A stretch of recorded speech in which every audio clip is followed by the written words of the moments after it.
আগামী ডিসেম্বরে মুক্তি পেতে চলেছে শাকিব খান এবং তানজিন তিশা অভিনীত সোলজার। Very good news. প্রায় 1 বছরের ব্যবধানে ঈদ ছাড়া শাকিব খানের কোনো সিনেমা মুক্তি পেতে চলেছে। এর আগে 2024 সালের 15 নভেম্বর উইদাউট ঈদ দরদ মুক্তি পেয়েছিল।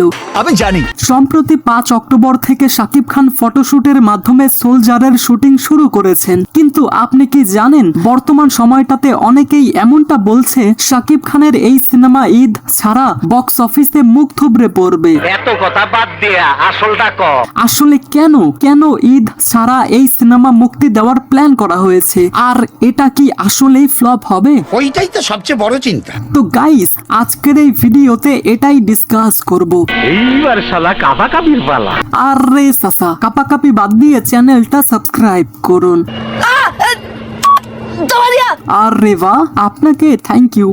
আচ্ছা, প্রথমেই আপনাদেরকে জানিয়ে রাখি, ঈদ ছাড়া শাকিব খানের যেই সব সিনেমা মুক্তি পেয়েছে সেগুলোর পেছনে সাধারণত 3টা কারণ দেখা যায়।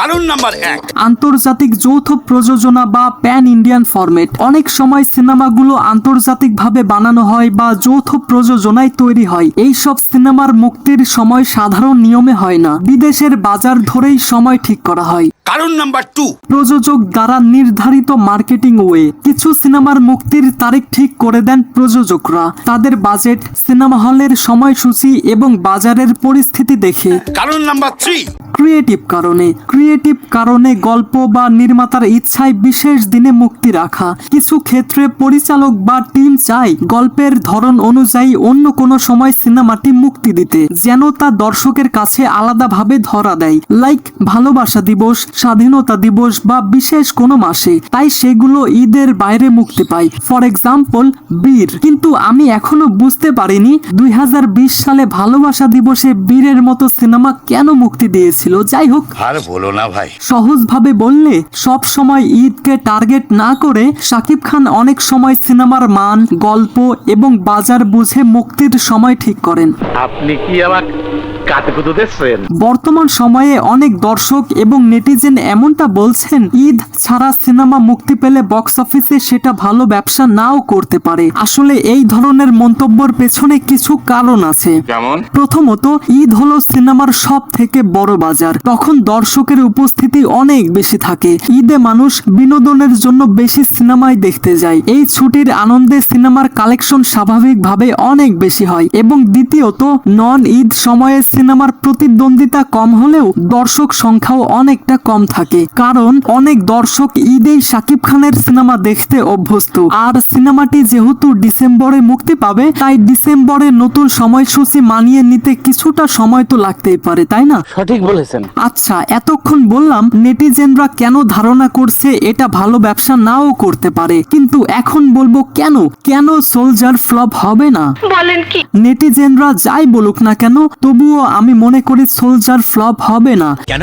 এটার প্রধান কারণ হচ্ছে শাকিব খানের প্রভাব। শাকিব খান বাংলা সিনেমার সব থেকে প্রিয় মুখ এবং তিনি বাংলাদেশের একমাত্র মেগা স্টার যার নামে সিনেমা চলে, এবং তিনি সিনেমাতে থাকলেই দর্শক সেটাকে সমর্থন করেন। রিয়েলি তুমি অসম। এছাড়াও মেকারদের পক্ষ থেকে এমনটা জানানো হয়েছে, এটি একটি ব্যতিক্রম ধর্মী স্টোরি লাইনের উপর বেসড করে বানানো হচ্ছে। অ্যান্ড যেহেতু এটার টাইটেল রাখা হয়েছে সোলজার, দ্যাট মিন্স এখানে দেশপ্রেমের অ্যাঙ্গেলকে দেখানো হবে। তো সেই হিসেবে আই থিঙ্ক এটা 16 ডিসেম্বর মুক্তি পেতে পারে। আপনি মিথ্যে কথা বলছেন।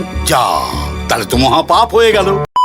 এছাড়াও বলতে হয় সিনেমার কাস্টিং এর কথা। এই সিনেমার মাধ্যমেই বড় পর্দায় ডেবিউ করতে চলেছেন ছোট পর্দার জনপ্রিয় অভিনেত্রী তানজিন তিশা। আর আপনি যদি খেয়াল করেন তাহলে বর্তমান সময়টাতে ছোট পর্দার অনেক অ্যাক্টর অ্যাক্ট্রেসরা বড় পর্দায় অনেক ভালো করছে, লাইক তাণ্ডব। সেই সিনেমার ম্যাক্সিমাম কাস্ট ছোট পর্দা থেকেই নেওয়া হয়েছিল। আর বর্তমান সময়ের জনপ্রিয় অভিনেত্রী তানজিন তিশার কিন্তু হিউজ পরিমাণ ফ্যান বেজ রয়েছে, যদিও শাকিব খানের ফ্যান বেজের সঙ্গে সেটা কিছুই না, তাই না? তবে নবাগত পরিচালক শাকিব ফাহাদ হয়তো ভেবে চিন্তেই সিদ্ধান্ত নিয়েছেন। আর আপনি যদি আরো একটা জিনিস খেয়াল করেন, শাকিব খানের বিগত কয়েকটা সিনেমার পরিচালক ছোট পর্দা থেকেই উঠে এসেছে এবং তারা প্রত্যেকেই বাজিমাত করেছে।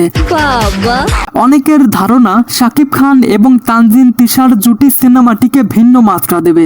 কি বলছেন আপনি? আমি এর আগে এমন একটা ভিডিও বানিয়েছিলাম যেখানে বলেছিলাম একজন তারকা কখন মেগা স্টার হয়ে ওঠে, আর সেই ভিডিওতে আমি একটা লাইন বলেছিলাম যে একজন মেগা স্টারের সিনেমার জন্য কোনো ফেস্টিভ্যালের প্রয়োজন হয় না, তিনি তার নামেই সিনেমা চালিয়ে দেন এবং এটার জলজ্যান্ত প্রমাণ হচ্ছে আমাদের শাকিব খান। আপনাকে এটা মানতেই হবে, বিগত কয়েক বছর ধরে শাকিব খানের ফ্যান বেজ ইলন মাস্কের রকেটের গতিতে বেড়ে চলেছে। তাই আই ডোন্ট থিঙ্ক শাকিব খানের এই সিনেমাকে আটকানো যাবে। তাও সত্য।